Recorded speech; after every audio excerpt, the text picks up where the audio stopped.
Você ultimamente tá meio com preguiça de ajudar as pessoas? Não é preguiça. Engraçado que eu vim dirigindo pensando, né? Será que eu cansei? Será que eu tô velho pro formato da internet?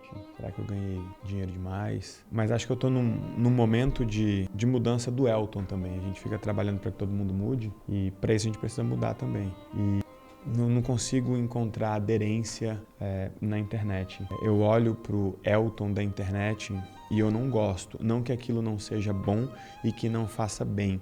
É que aquele é um recorte do Elton, uma faceta do Elton que talvez hoje não represente aquilo que eu gostaria que as pessoas vissem de mim. O quadro final do Elton hoje não é o quadro que eu gostaria ou talvez o quadro que eu queira para o futuro. Qual que é o quadro que tem do Elton hoje? Você acha que é de coach? É um quadro de coach, de guru, um quadro de mais um, e essa culpa é toda minha. Às vezes eu coloco um pouco dessa culpa na equipe, que para atender o formato do que funciona, do que anda na internet, precisa ser mais apelativo, então não consegue descer, não consegue trazer a densidade filosófica, a densidade técnica do Elton. E eu entendo, outro dia alguém me falou, que a internet não é mais uma sala de aula, as pessoas não querem estar em uma aula, você precisa de fato sequestrar a atenção das pessoas para ensinar alguma coisa para elas, e acho que eu me cansei um pouco disso, entende? Então eu estou tirando um pouco o pé, mas não é porque eu não quero mais ajudar as pessoas, é que talvez eu não queira me submeter mais a esse tipo de exposição para alcançar as pessoas. Mas por que você continua fazendo o resgate dos otimistas, então? O resgate eu adoro fazer, eu amo fazer. Eu fui esse cara resgatado. O resgate traz a resposta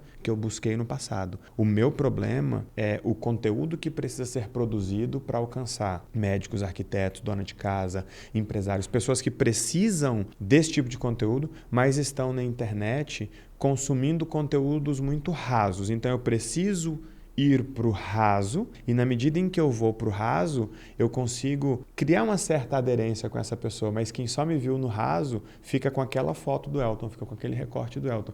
Isso me incomoda muito. O que você chama de raso? É quem tem cara que, sei lá, não tem dinheiro, tem problema com dívida? Não é o cara que tem dinheiro ou problema com dívida. Esse cara, eu tô sempre em busca dele, na verdade. São pessoas que precisam de uma fofoca para dar atenção. São pessoas que precisam ver meus carros, são pessoas que precisam ver coisas que eu não gosto de mostrar, sacou? Tanto é que eu proibi a equipe de mostrar minha família, minhas viagens, meus carros. Eu me recuso a precisar disso ainda hoje para chamar a atenção das pessoas. E por incrível que pareça, eu fiz por um tempo sem gostar de fazer, mas entendendo que precisava fazer. Hoje eu posso me dar o luxo de dizer, eu vou dar um jeito de alcançar as pessoas pela minha mensagem, não pela minha imagem, não pelos carros, viagens, família grande, filhos, etc. e tal. Poxa, peraí, não é sobre a minha vida, é sobre a vida deles. Só que essas pessoas estão acostumadas com essa ostentação que eles tanto criticam. As pessoas gostam de ver em que restaurante os outros foram. E eu tô com preguiça de mostrar isso. Mas você não acha que se você jogasse esse jogo da internet, você conseguiria alcançar mais pessoas e, consequentemente, ajudar mais pessoas? Eu só cheguei onde eu cheguei porque eu joguei esse jogo da internet, mas eu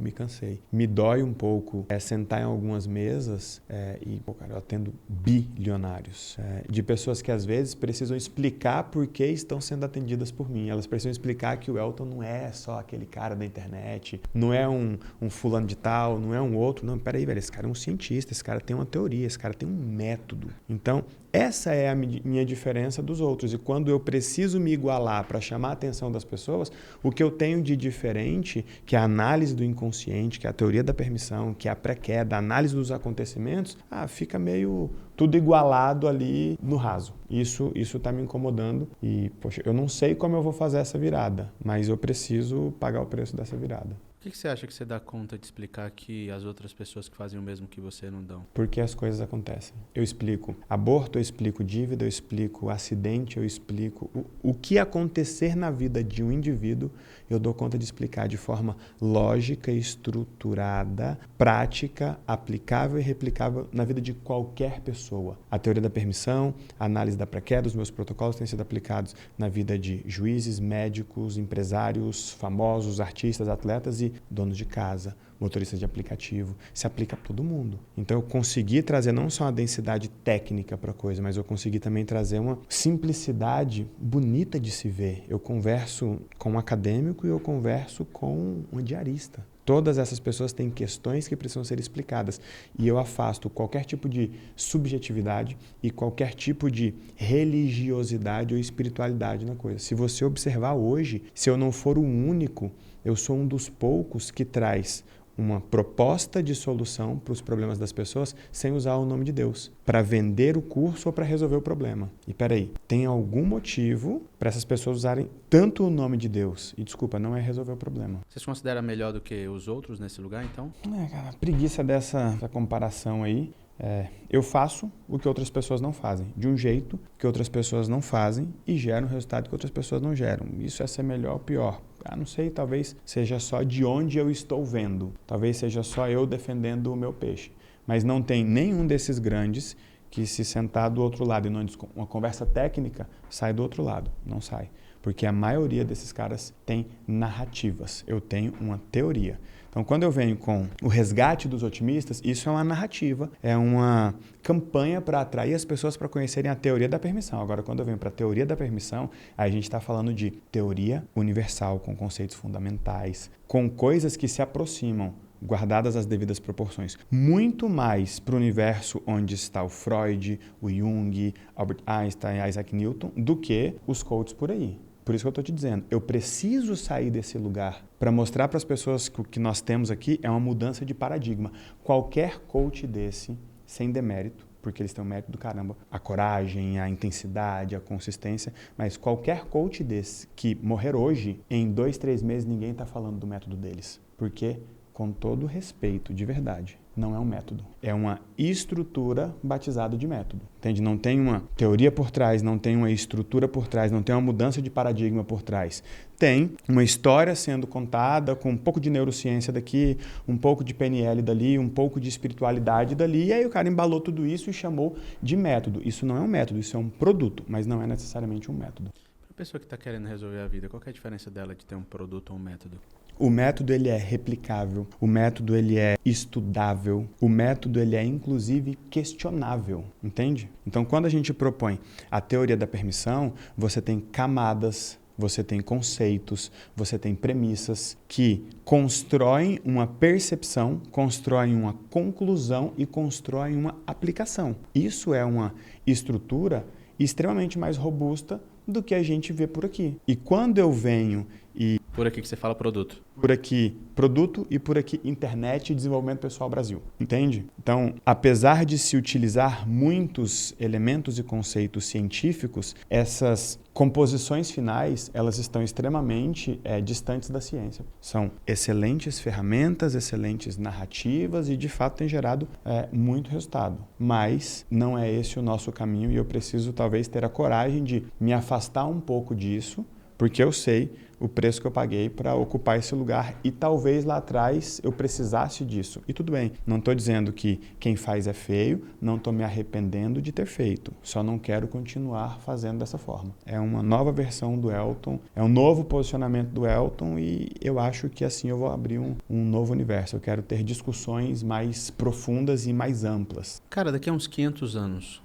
Quando a gente tiver morrido, meu nome vai estar na mesa, meu método vai estar na mesa, minha teoria vai estar na mesa. O meu sonho grande é colocar meu nome do lado do Freud, do lado do Jung, do lado do Einstein, e eu sei que vai parecer prepotência, mas eu sei que eu tenho know-how para isso. Vai ter gente que vai dizer, quem esse cara pensa que é? Esse é o problema, porque o que eu mostrei do Elton não é o que as pessoas aqui dentro veem do Elton. Tenho sentado com gente grande, conversas... Quando você fala aqui dentro, você fala onde? Dentro da Aliança Divergente. Nós temos uma comunidade hoje com mais de 150 mil aliados. São 150 mil pessoas completamente diferentes que aplicam o meu método, que aplicam a nossa tecnologia, se apoiando para resolver problemas comuns. Dívida, doença, estagnação, problemas do dia a dia. Pessoas que se apoiam constantemente para estarem constantemente avançando. Isso é legal. Só que isso já está construído. Sabe quando você vira e fala, cara, isso já está pronto. Isso já é uma realidade. Eu fui para a Inglaterra visitar algumas universidades, e universidades de ponta. Universidade de Londres, Cambridge, Oxford. Hoje aqui é o meu lugar. Hoje aqui é o lugar de ter discussões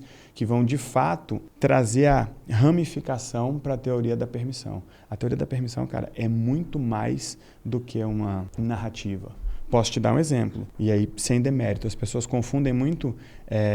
permissão com merecimento. Não existe uma teoria do merecimento. Existe uma sensação ruim que foi batizada com uma narrativa e se criaram vários produtos, vários players diferentes. Falam, isso é falta de merecimento, etc. Mas qual é a teoria, qual é a estrutura, qual é a ferramenta, qual é o elemento que se mede? Não tem um elemento que se mede, entende? Então essa é a diferença do universo, vamos chamar assim, da permissão e do merecimento. O motivo pelo qual as pessoas vão em busca, tanto de um quanto do outro, é o mesmo, é o problema. Esse é o motivo, inclusive, pelo qual muitas vezes as pessoas buscam a espiritualidade. Porque disseram para elas que aquele problema foi causado por diabo e que Deus vai resolver aquele problema. Só que muitas vezes tem alguém vendendo alguma coisa no meio e eu sou contra isso. Eu não acho honesto com a pessoa que está comprando. Mas aí, nisso é só a minha opinião. É algo que eu me recuso a fazer. Mas imagina uma pessoa que está querendo resolver algum problema da vida dela, no relacionamento, no dinheiro. E essa pessoa tem a opção de resolver aquele problema pelo caminho do merecimento ou pelo caminho da permissão. Se os dois resolvem, qual que seria o problema disso? Nenhum, tá tudo certo. Só que, tecnicamente falando, cientificamente falando, você não tem uma estrutura replicável, uma estrutura questionável e uma estrutura até estudável. Nem sei se essa palavra existe, mas não é possível pegar aquilo e, a partir daquilo, propor replicações ou aplicações diferentes em espectros diferentes, em lugares diferentes, para que, a partir daquela teoria, inclusive outra teoria surja. Entende? Não dá para você estudar isso numa faculdade, não vai existir, ou talvez eu precise ser um pouco mais cauteloso aqui, mas dificilmente você verá uma tese de doutorado sobre merecimento, porque é uma sensação que foi batizada de, é uma sensação que foi batizada de algo. Mas isso é um benefício muito maior para o criador do que necessariamente para quem quer resolver o problema, certo? Porque para o cara que está lá na ponta não faz diferença se é um... Por que eu prefiro algo que seja replicável, algo que seja questionável? Porque é o seguinte, o indivíduo pode chegar na igreja e resolver um problema? Pode. Aquele problema foi causado por questão religiosa ou espiritual? Não necessariamente. Aquele problema foi resolvido por questão religiosa, espiritual ou divina? Não necessariamente. Tem gente que parou de beber porque foi para a igreja. Talvez tenha encontrado ali os amigos que tinha no bar. O que ela estava buscando no bar? Amigos. O que ela está buscando e encontrou na igreja? Amigos. Precisa da cerveja? Não. Parou de beber. Significa que o diabo estava agindo e parou de agir, ou que Deus não estava agindo e começou a agir? Não necessariamente. Quando essa pessoa tiver outro problema, ela vai acreditar que ela vai entrar na igreja e que as coisas vão acontecer. Só que o que resolveu aquele problema não foi necessariamente um agir espiritual, porque tinha uma causa humana, relacional, racional e emocional. As pessoas deveriam ir para a igreja para servir aos seus deuses. Estou aqui para servir, não para pedir. Então, quem foi que ensinou as pessoas vá em busca de Deus para que você resolva os seus problemas? Aquelas pessoas que queriam manter as pessoas ali. Então, quando a estrutura é questionável, quando a estrutura é replicável, você pode pegar aquilo que você aplicou em um momento da sua vida, em uma área da sua vida para resolver um problema específico e aplicar ou replicar em outra área, em outro momento ou em outro problema, porque você entendeu a lógica. Sem precisar ter que comprar de novo. Sem precisar ou ter que comprar de novo ou sem precisar ter que fazer uma nova promessa ou ficar refém daquilo de novo. E aqui eu não quero, tô longe da polêmica, eu acho que eu tô com preguiça disso da internet. Se você fala uma coisa que a pessoa não concorda ou não compreende, ele falou isso para ser polêmico. Eu não preciso disso. Não preciso disso intelectualmente falando, financeiramente falando. E acho que eu tô um pouco com ranço desse lugar, sacou? Talvez passe. Ou piore. Você falou que o cara que vai pro bar beber para buscar amigos ou encontrar amigos, às vezes ele tem um problema. Aí você citou um problema emocional, citou outro problema, você falou um problema relacional. O vício em álcool é um problema de relação? Todo vício tem uma origem relacional. Vamos lá. Segundo a teoria da permissão, todo problema tem uma utilidade. Só de eu falar isso, eu aponto isso para um lugar que não é qualquer um que navega. É uma análise do inconsciente. Eu estou propondo uma mudança de paradigma. Eu estou dizendo, a pessoa que tem um vício carrega inconscientemente uma utilidade com isso em alguma relação. Naturalmente, a gente precisa fazer uma análise relacional. Enquanto lá fora as pessoas estão fazendo análise de inteligência emocional, propondo análise das emoções. Não se analisa a emoção, porque emoção é consequência. Emoção é reflexo de uma razão ou de uma relação. Se é só um reflexo, eu não vou ficar penteando o espelho, pô, eu tenho que ir na fonte. Quando você olha no espelho e o seu cabelo tá bagunçado, você passa a mão no espelho ou você passa a mão na sua cabeça? Na minha cabeça. Claro, pô, é isso que a gente precisa fazer. Então eu proponho uma análise do inconsciente, pô. Inevitavelmente eu fui para um lugar muito próximo de Freud, Jung, Mallet, Einstein e companhia limitada. É ousado? É, mas tem sido aplicado e está funcionando. Essa pessoa precisa entender quem está usando esse problema, com quem, para quê. Se a pessoa simplesmente para de beber porque estou usando a igreja, mas pode ter sido outra coisa. Sem entender a causa e a solução do problema, ela continua refém, pô. Isso pode se manifestar de outra forma, em outra área da vida dela e ela continua presa. Agora, se ela entendeu que todo problema carrega uma utilidade, toda vez que o problema aparecer, o que ela vai perguntar? O que você quer com isso? Ou o que eu quero com isso? Ou por que a gente precisa desse problema para ficar junto? É uma análise muito mais profunda, muito mais ampla e muito mais eficiente. Aí as pessoas falam, mas ele é contra Deus. Quem seria eu para ser contra Deus, pô? Se ninguém precisa de um problema para se prender ao outro, ou para prender o outro, ou para afastar o outro, até a fé fica mais leve, porque a pessoa vai para a igreja para agradecer. As pessoas não sabem ir para a igreja para agradecer. Eu já fiz esse desafio para centenas de pessoas. Passe 30 dias sem pedir absolutamente nada para Deus. Aí vem um bobo e diz, mas você só respira porque Deus quer. Não é, eu respiro porque eu tenho pulmão e tem ar suficiente aqui, pô. Mas aí eu não vou para esse lugar porque eu acho bobo. E aí eu quero, nesse momento, falar com menos pessoas, mas falar com as pessoas certas. Com pessoas que não querem mais respostas vazias, respostas evasivas, pessoas que não querem subjetividade, pessoas que não querem achismos, pessoas que querem ter a coragem de enfrentar a sua vida em uma equação. Isso é isso, por causa disso eu preciso fazer isso. Essa responsabilidade é minha, essa responsabilidade é sua. Se eu fizer isso, eu te adoeço. Se você fizer isso, você me adoece independente de quem for você. É uma inteligência relacional. Vamos corrigir a relação. E vamos, através da análise do inconsciente, fazer uma análise de como os nossos relacionamentos causam os nossos acontecimentos. Eu não tenho problema da pessoa duvidar de mim. Pode trazer. É o que? Um aborto? Eu explico. Eu sei que é absurdo. Só que se eu não tiver coragem de me posicionar num lugar que eu fale isso, aí eu vou precisar ficar batendo pau a pau com o coach, pô. Coach explica aborto? Não, vai falar que foi vontade de Deus, pô. Explica doença? Não, vai falar no máximo que foi uma questão de somatização, que é raiva reprimida, que é não sei o que, mas qual raiva? Aí depois que acha raiva, manda perdoar, porque Deus quer, pois Deus na equação fala, não, tá tudo errado. Então, não sei qual é o momento que eu estou vivendo, mas eu acho que é um momento de um pouco de aprofundamento, um pouco de expansão, mas eu tenho uma frase que é tudo muda quando alguma coisa muda. E eu comprei uma casa na Serra. E, cara, ficar na Serra, sem ruído, sem internet, eu tenho produzido grandes coisas e quando eu venho soltar isso na internet, aí eu tenho que colocar uma melancia na cabeça, falar da Virgínia, gravar um vídeo num carro conversível, mas eu tô vendendo, sabe? Não quero. Quero estar aqui para uma pessoa que buscou resposta nos livros, na terapia, na religião, nos coaches, nas imersões e não encontrou. Eu tenho uma resposta, eu tenho um caminho, teste o meu caminho. Talvez não seja e tá tudo bem, tá tudo bem. Eu não sou único, não sou absoluto, mas eu vou te falar. Eu me proponho a explicar o que ninguém está se propondo a explicar. Não é nem que não está conseguindo, não estão sequer se propondo a explicar. E aí, a minha expectativa é que a construção da minha obra defina o acaso. Porque quando você perguntou, daqui 500 anos eu já completei, meu nome vai estar na mesa, porque daqui 500 anos ninguém vai falar que um avião cair é acaso. O que eles acham que de pré-queda. Quando eu falo de pré-queda, não é narrativa. Não é jargão, é de fato uma ferramenta de uma análise de um acontecimento. Quer seja uma doença, uma demissão, um roubo. Poxa, eu proponho uma análise da utilidade de um problema e uma análise da proporção de um problema. Ninguém tem feito isso. Ninguém. E, obviamente, isso não tem tanto espaço. E eu preciso achar um caminho. Até aqui eu usei esse caminho do cara bom de comunicação, do cara que meteu no peito e pegava uma onda e ia num hype, explicava uma polêmica, mas, poxa, isso sempre me incomodou. E hoje eu não preciso mais ou não quero mais fazer. Talvez um pouco de uma coisa, talvez um pouco da outra, um pouco das duas. Só que eu discordo de você quando você diz, você não quer mais ajudar as pessoas. Eu quero muito, quero inclusive fazer isso numa escala maior, só não estou disposto a jogar o jogo da internet. Jogar o jogo do algoritmo. Eu não quero mais jogar o jogo do algoritmo. Vou jogar menos. Vou ganhar menos dinheiro. Mas a curva vai ser mais longa. Para você, todo problema é uma utilidade? Todo problema tem uma utilidade. Imagine duas pessoas se relacionando. Essa relação, ela tem uma espécie de encaixe.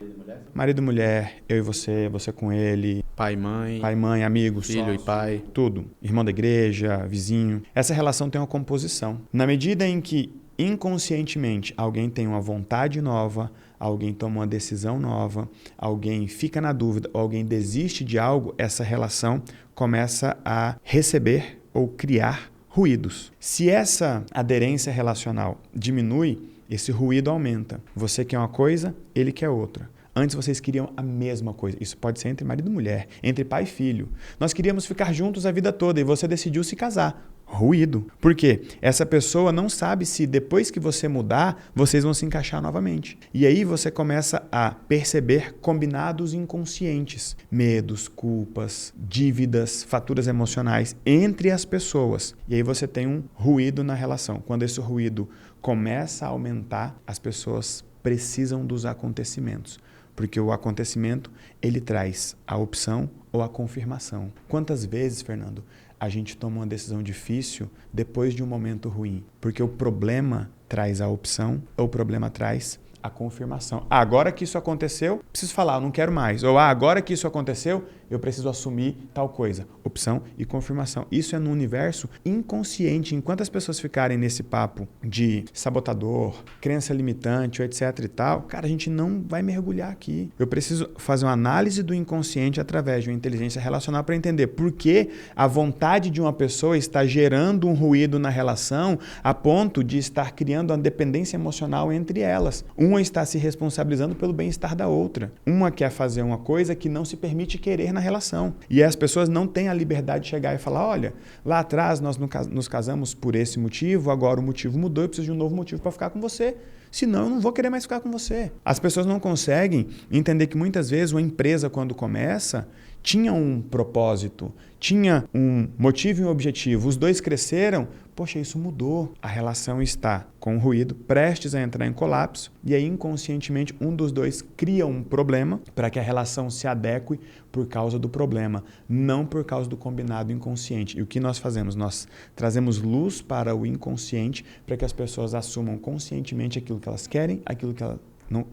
para que as pessoas assumam conscientemente aquilo que elas querem, aquilo que elas não querem e aquilo que elas não querem mais. Ponto. A gente traz liberdade relacional. Então, a permissão é poder ter, ser, fazer e ir apesar do outro. Apesar do que você viveu com o outro ou apesar do que o outro vai viver sem você. Cara, é gostoso de falar, de mergulhar. É sem fundo, é sem fim. Você pega um problema, eu acho o padrão, do padrão eu venho para a relação, da relação eu venho para o inconsciente, venho para os combinados e eu quero falar, entendi por que eu perdi um filho, entendi por que eu me endividei, entendi por que eu tô doente. É gostoso.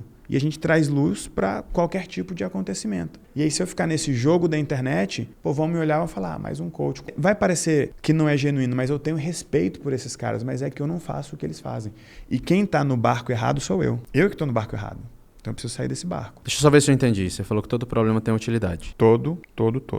Não vale para um. Sem exceção, sem relativizar. Exceção. Problema grande, problema pequeno. Tá. Quando uma mulher decide se separar do marido e eles têm um filho pequeno e aquele filho vem a ficar doente e aquilo faz com que eles não se separem, você está falando que isso é errado? Não estou falando que isso é errado, estou falando que aquela doença da criança é o que eu chamo de pré-queda e ela tem uma utilidade. Qual é a utilidade? Manter os dois juntos. E muitas vezes essa doença vem trazendo opção ou confirmação para aquela mulher, só que ela acaba não bancando a decisão, a vontade, a dúvida ou a desistência. Isso aqui que é o gatilho da pré-queda, do acontecimento ligado ao relacionamento. Muitas vezes ela não faz isso, não é por causa do marido. É, por exemplo, por causa da igreja. Ela quer sair, só que, por outro lado, ela não quer sair. Ela queria não ter que sair, mas ela está tendo que sair. Ou seja, o inconsciente dela está em conflito. Ela tem padrões que ela quer esconder, mas ao mesmo tempo ela tem padrões que ela quer quebrar. Entende?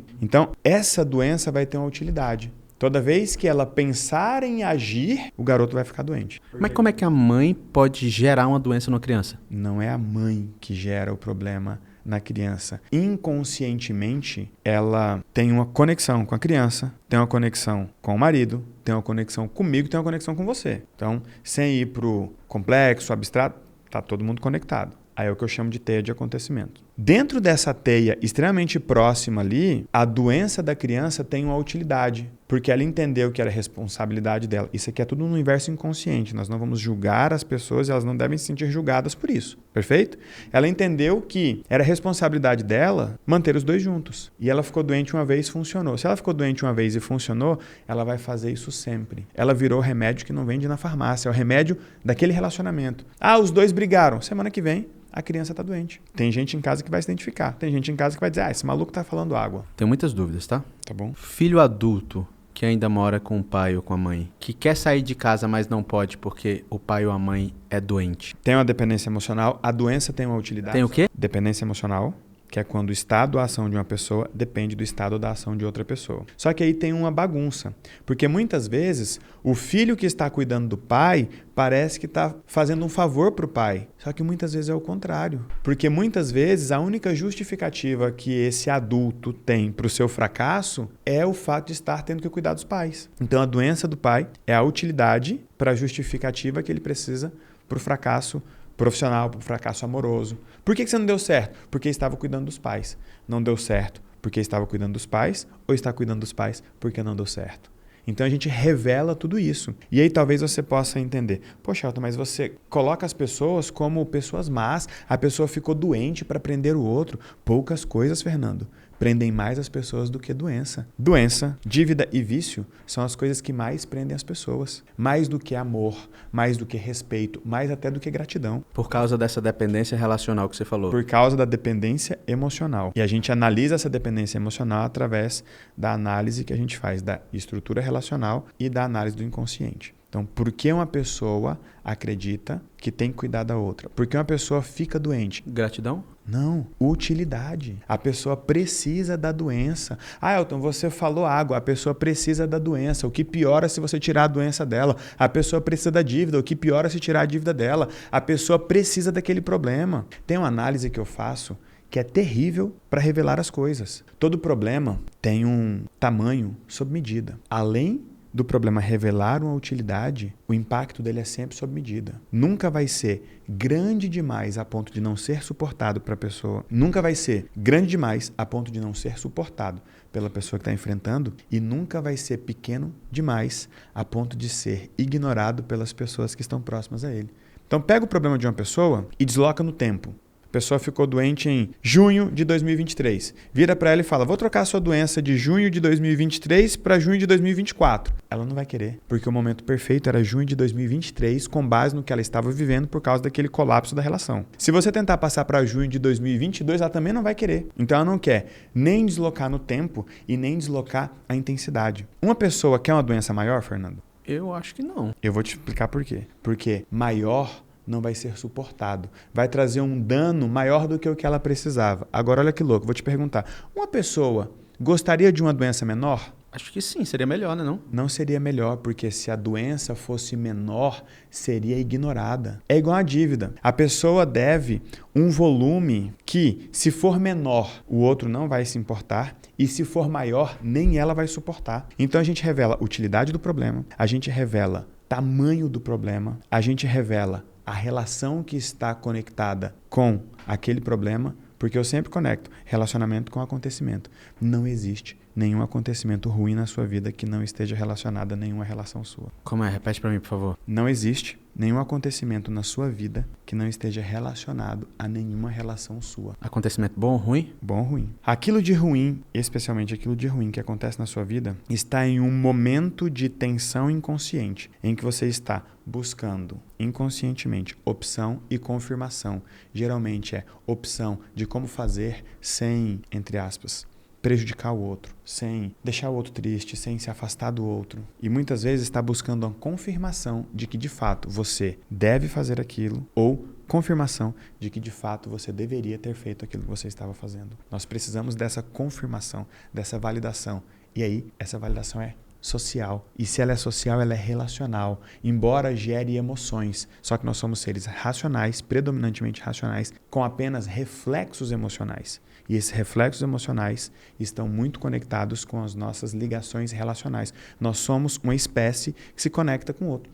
E a depender do ambiente, especialmente cultural, nós vamos nos importar mais ou vamos nos importar menos. E isso vai gerar uma dependência emocional, isso vai gerar um teto financeiro, isso vai gerar bloqueio de permissão. Na tensão relacional, isso vai gerar acontecimento ruim, com a utilidade para essa relação. Acontecimento ruim, assalto, batida de carro, doença, abuso, aborto. Tudo isso tem explicação. O que você está falando é que toda pessoa, sem exceção, toda pessoa que está passando por algum tipo de problema tem o que você chamou de dependência relacional. Emocional, que obviamente ela é relacional. Que ela é relacional. Ela é relacional, mas por que eu chamo de emocional? Porque por conta da relação, uma pessoa está se importando com a sensação do outro. Uma pessoa deixa de fazer algo porque se ela fizer, alguém não vai ficar bem. Isso não é empatia? Não. Empatia é eu me importar com você sem deixar de se importar comigo, pô. Isso é empatia. Se eu se importar só com você, sem me importar comigo, é irresponsabilidade, pô. Eu não posso me importar com você sem me importar comigo. Isso é empatia. Desculpa. Eu não posso me importar com você sem se importar comigo. Isso é irresponsabilidade, não é empatia. Empatia é quando, primeiro, eu me responsabilizo por mim e me importo comigo. E segundo, eu também me importo com você. Mas eu não posso me importar com você sem me importar comigo e eu não posso me importar com você se você não fizer isso. A partir do momento que você não se importa com você, ninguém pode fazer isso. Ninguém. Isso aí não seria egocentrismo?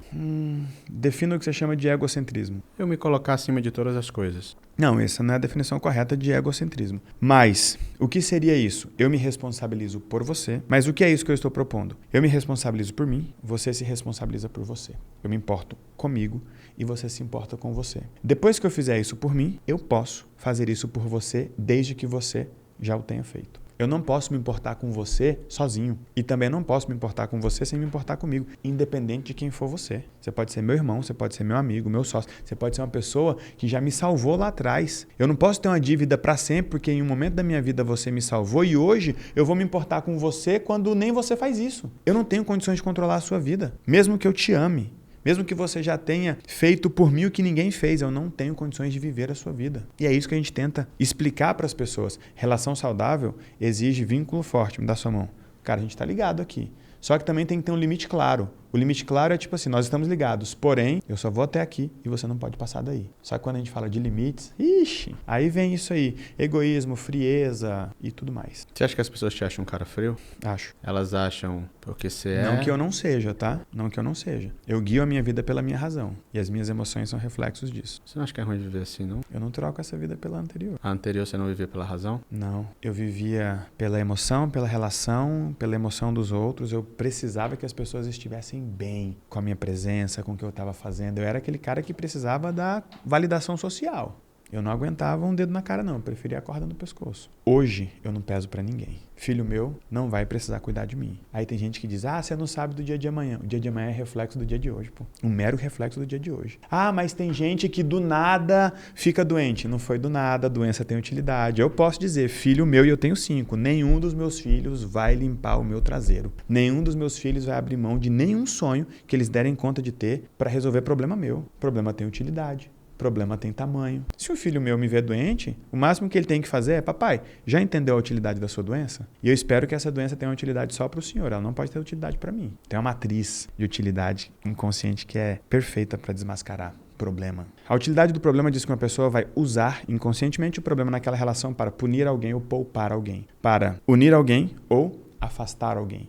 Ou se unir a alguém e se afastar de alguém. Tem muita gente que fala que ama, mas só está próximo porque deve. Não está próximo da pessoa, está próximo da doença, está próximo do vício, está próximo da dívida. Eu nunca vou me ligar a alguém por causa de dívida, de vício ou de doença. Nem meu, nem dela. Ficar doente para me aproximar não vai dar certo. Se endividar para me aproximar não vai dar certo. Elton, você não ajuda ninguém? Eu ajudo muita gente. Mas quando eu dou dinheiro, Fernando, eu sei que vai parecer arrogante, mas eu dou como quem joga fora. Tá dado. Se vai surtir efeito, se não vai, problema não é meu. Zero expectativa com esse dinheiro. Aí tem gente que fala, ele é frio, não sei o quê. As mesmas criaturas que repetem versículos, inclusive aqueles que dizem que a mão esquerda não veja o que a mão direita faz. É só dinheiro. Tá aí o dinheiro. Mas eu queria a sua atenção. Não vai ter. Eu queria a sua proximidade. Não vai ter. Doente não. Doente não. Você costuma dar esmola? Muito raro, muito raro. E quando você dá esmola? Você dá a esmola pro cara, você não fica meio pensativo se o cara vai usar droga? Não, depois que eu dei o dinheiro pra ele, o dinheiro é dele. Essa é a diferença. Eu não tento controlar a vida de ninguém. Tem gente que dá R$5 pra um cara na rua e quer dar ordem pra vida dele. Dá R$5, não é pra beber não, viu? É por que não, pô? Ele faz o que ele quiser com o dinheiro. Não, o dinheiro é meu. Não é mais. Você deu. Você deu, tá dado, não é mais seu. Então ninguém controla a minha vida e eu sei que eu não controlo a vida de ninguém. Depois que você entende que problema tem utilidade, depois que você entende que o problema é sob medida, você não fica refém de ninguém. E nem de acontecimento ruim. Então a parte boa do que eu ensino é a pessoa não ficar refém de ninguém e não ficar refém de acontecimento. Quem é aliado da Aliança Divergente não tem medo de ficar doente, não tem medo de bater carro, não tem medo de morrer. A pessoa sabe, problema é utilidade. Se não tiver utilidade, não vem. E se vier, tem utilidade. Você acha que as pessoas seriam mais felizes, de fato, se elas vivessem como você? Não, eu não tenho dúvidas. E posso provar. Muito mais felizes. Você fala até mais ricas, mais prósperas? Uhum. A teoria da permissão diz que você vai até onde você pode. Esse limite ele é relacional. Ele é inconsciente, mas ele é instalado na relação.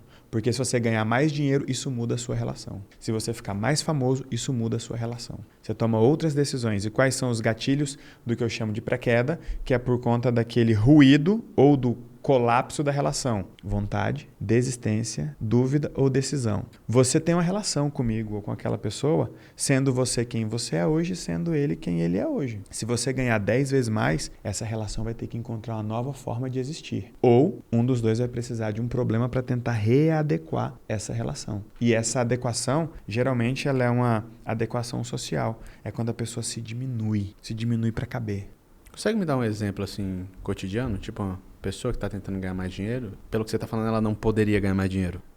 Existe uma coisa chamada teto financeiro. Quando a pessoa bate ali, nada que ela fizer faz com que ela passe e se ela passar desse valor, ela perde o excedente. Vamos supor que o teto financeiro da pessoa é R$10.000. No mês que ela ganha 15, o carro quebra, ela gasta 5. Quem está me assistindo aqui vai reconhecer várias dessas situações. E por quê? Quando ela ganhou mais, ela foi para um lugar que ela não podia. Ela não podia ser ainda. Ela não podia ter ainda. Ela não podia fazer ainda. E ela não podia ir. Não podia ser, ter, fazer e nem ir. Aquilo que os outros não eram, não tinham, não fizeram e não foram. O dinheiro muda sim as pessoas. Só que muitas vezes muda para melhor. E às vezes as pessoas não estão prontas para serem melhores em um lugar onde todos são medianos. É aquela pessoa que tem um Celtinha. Cara, o Celtinha salva a vida de todo mundo. O Celtinha, se faltar gasolina, ele anda. O pneu dura uma vida, sabe? O Celtinha é tanque de guerra. A pessoa vai lá e compra um Corolla, que é um dos carros mais resistentes do mundo. Em 3 meses ela já bateu o Corolla já tá com vazamento, o motoqueiro já esbarrou no carro, deu um monte de problemas. É como se ela estivesse se encolhendo. Ela sabe chegar nos lugares de Celta, novinho, mas ela não sabe chegar nos lugares de Corolla. Ela não está pronta para aquilo. E inconscientemente ela se diminui. Aí quando as pessoas falam, sabotador, crença limitante, cara, isso é uma análise tão chamada de superficial do problema, que cai naquele lugar de, peraí, eu vou excitar essa pessoa para ela sentir que ela não é isso, para ela ter coragem de fazer, mas daqui a pouco ela vai estar lá na pré-queda. Ou alguém vai estar na pré-queda, alguém vai ficar doente e ela vai voltar, porque ela não tem inteligência relacional, ela não tem liberdade e controle emocional para chegar e falar, esse problema é seu, não é meu. Aí isso tudo é um controle racional ou emocional? Racional. É racional. Mesmo as pessoas que falam de inteligência emocional, elas estão tentando trazer razão para a emoção. Então, a ideia de inteligência relacional, ela é quase natimorta. Elton, mas você está criticando. Não, eu estou dizendo que de onde eu vejo as coisas, a emoção é um reflexo da razão e da relação. Então, quando você vê imersões, produtos, eventos, livros que falam de inteligência emocional, a explicação é toda relacional. Olha, esse problema não é seu. A relação de vocês é assim. Seu pai é seu pai, sua mãe é sua mãe, você é você. Peraí, eu estou tentando trazer uma razão para o indivíduo entender a relação e não se guiar para a emoção. A inteligência é relacional com base em um entendimento racional. Vamos entender que a emoção é só uma consequência daquilo que você está pensando com quem você está se relacionando. É um reflexo. Se uma pessoa ganha mais e naquele mês em que ela ganhou mais... Isso aconteceu com todo mundo que está te assistindo, tá? Só para te avisar.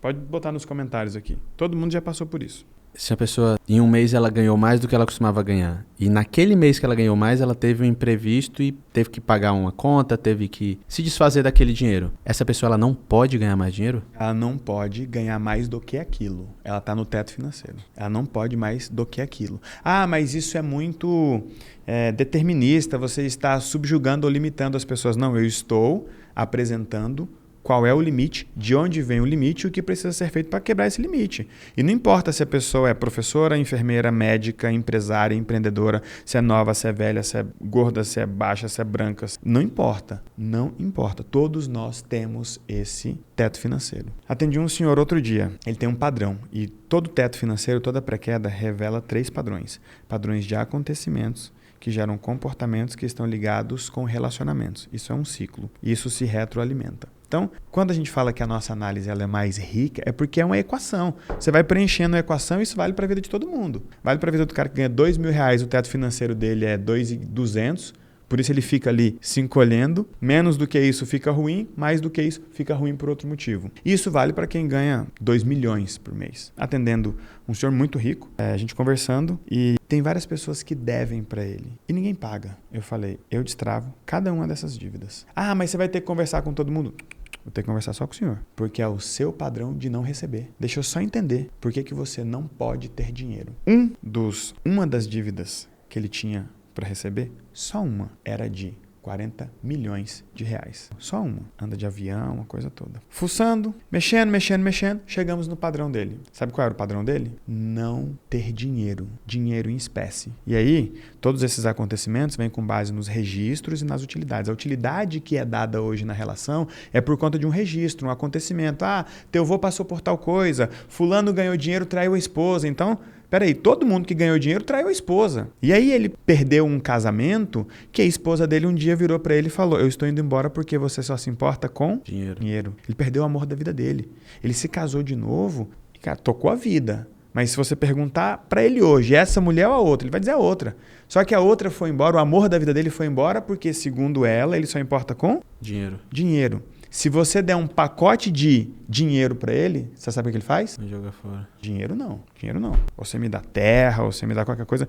Ele é um cara que na pessoa jurídica é bilionário e na pessoa física ele é pobre, porque ele não pode ter dinheiro. E aí você vai entendendo os padrões inconscientes. Se ele não quebrar esse padrão antes de morrer, toda a herança dele que forem dinheiro, possivelmente os filhos vão perder, torrar. Porque dinheiro ele não pode ter. Mas qual que é a solução para um caso desse? A mesma solução para todos os casos. Porque o problema é só a manifestação do padrão que você carrega que faz você dar uma utilidade para o problema. Se você dá uma utilidade para o problema, você precisa. Na análise da pré-queda, tudo que acontece com o indivíduo é aquilo que ele precisa, permite e prefere. Agora, olha por que eu estou saindo desse lugar da internet. Porque não dá para falar isso na internet. Então, eu prefiro que as pessoas se cadastrem em algum workshop, em algum encontro comigo, que eu vou num lugar reservado e trato as coisas. Porque se eu ficar aqui no Instagram, no Facebook, no YouTube, falando que as pessoas precisam, permitem e preferem tudo que acontece com elas, aí pensa, uma pessoa que passou por um abuso, como que ela vai analisar isso? E o problema não é nem a pessoa que passou por um abuso, é uma que não passou e vai dizer, não, mas abuso ele viajou. Ninguém prefere, ninguém precisa, ninguém permite. Um abuso, um aborto, um assalto, um troço. E aí a pessoa nem passou por aquilo, nem mergulhou na teoria, nem se propôs a entender, nem se propôs a aplicar, a testar e está enchendo o saco. E eu não quero mais isso. Então eu prefiro criar um ambiente separado e dizer, eu falo com quem quer ouvir. Ah, mas eu não acredito em você. Então segue teu rumo e está tudo certo. Nossa, o que esse rapaz está falando, acho que explica o meu problema, explica o meu bloqueio, explica o meu teto financeiro, explica a minha doença, explica a doença da minha mulher, explica a doença do meu filho, explica a doença do meu marido, explica esses acontecimentos ruins na minha vida, eu não aguento mais esses acontecimentos. Rapaz, me explica. Chega aqui, vamos para um canto. Um ambiente só nosso. Aí ali a gente fala o que a gente quiser, aí você ouve tudo, retém aquilo que fizer bem, aplica aquilo que fizer sentido. Porque o jogo da internet eu não vou jogar mais. Cara, você não foi chamado pra ir naquele programa do 1 versus 30, não sei o que, não? Já fui, mas no formato que tá hoje, eu não vou. Não iria e não vou. Por quê? Eu acho bobo, tipo um bilionário versus 30 pobres. Não tem aderência. Eu iria numa coisa mais pau a pau aqui, aí eu iria. Seria o quê? Seria... tipo, um pensador versus 30 coaches que usam o nome de Deus para vender curso online. Aí eu iria.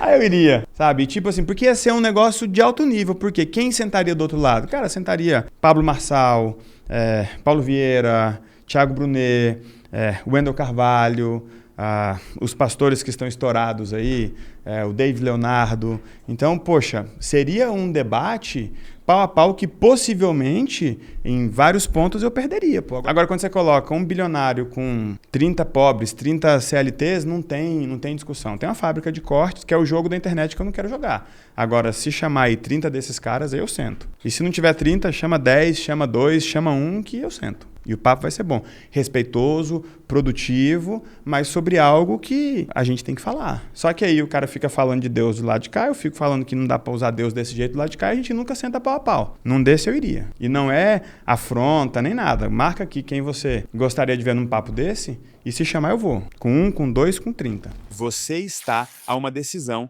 de destravar o próximo nível. Toque no link da descrição e participe do Resgate dos Otimistas, um evento 100% online e gratuito. Inicie agora a virada da sua vida.